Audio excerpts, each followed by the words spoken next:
Vương ơi. Em ạ mẹ đi. Em ạ đi. Em ạ đâu? Đâu? Vương ạ đâu? Vương ơi. Vương ơi. Vương. Vương ơi.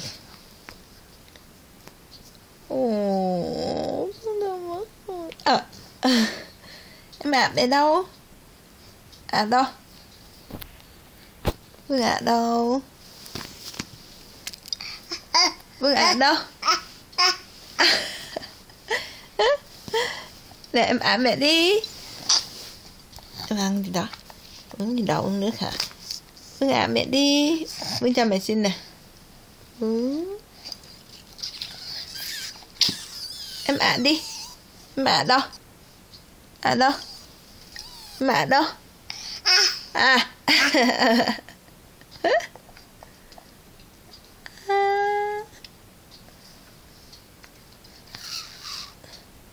Bye bye đâu? Bye bye đâu? Bye bye. Bye bye đâu?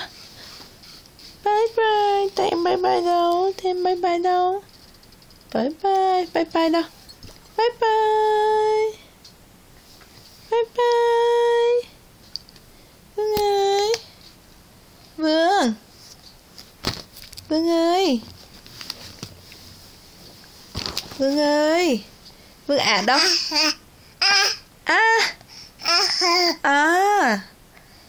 Đâu?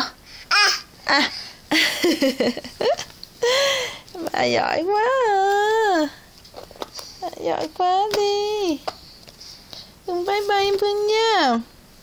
Bye bye.